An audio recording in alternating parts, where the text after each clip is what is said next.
Hello, and welcome back to the Morningwood Chronicles.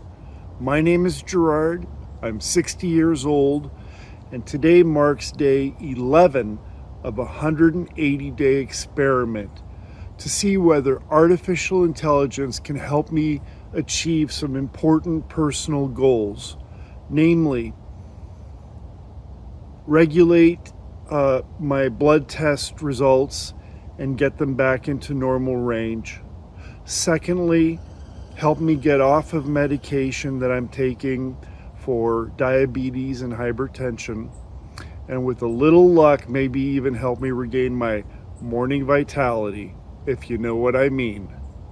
Let's begin.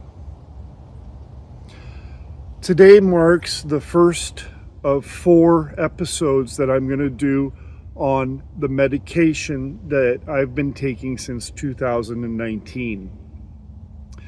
The first medication that I'm covering today is one known to millions of other men my age around America. It's called Metformin.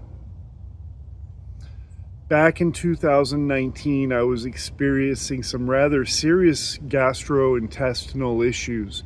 And when I went to the doctor, I discovered that my A1C and my glucose were way off the charts. There was no question in the doctor's mind what needed to be done. And immediately they put me onto Metformin. I've been on it since at a steady dose of 2 tablets in the morning and 2 tablets in the evening. Each tablet 500 milligrams. So I have been on 2,000 milligrams per day of Metformin now for 6 years. I think that the Metformin has definitely brought down my glucose and my A1C without me really making all of the behavioral changes that would have been required to bring it down naturally. There was a period around 23 where for a few months I ate better, or at least ate differently, and the numbers came down. But in general, I'm consistently high on A1C and glucose, as we reviewed in the first foundational videos to establish my baseline. One of the questions in my mind is whether I'll ever be able to get off of Metformin. For example, with the eating changes that I'm making as recommended by ChatGPT, my A1C will come down, I expect. I'm not sure.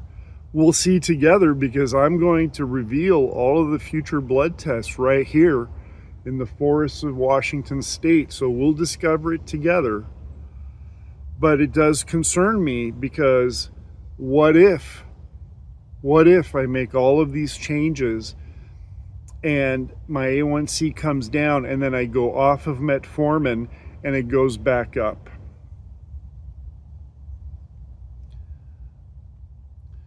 Obviously, this causes a little bit of anxiety when I think about it, so I try not to think about it, but I wanted to share it here with you. In the meantime, I continue to follow the recommendations of ChatGPT in terms of how I eat and how my sleep patterns and some other types of recommendations that we will go over together. And in the meantime, I continue to take Metformin as prescribed by my doctor. That's really all I have for you today. I wish you a fantastic day. Thanks for tuning in, and see you back here tomorrow morning for another episode of the Morningwood Chronicles.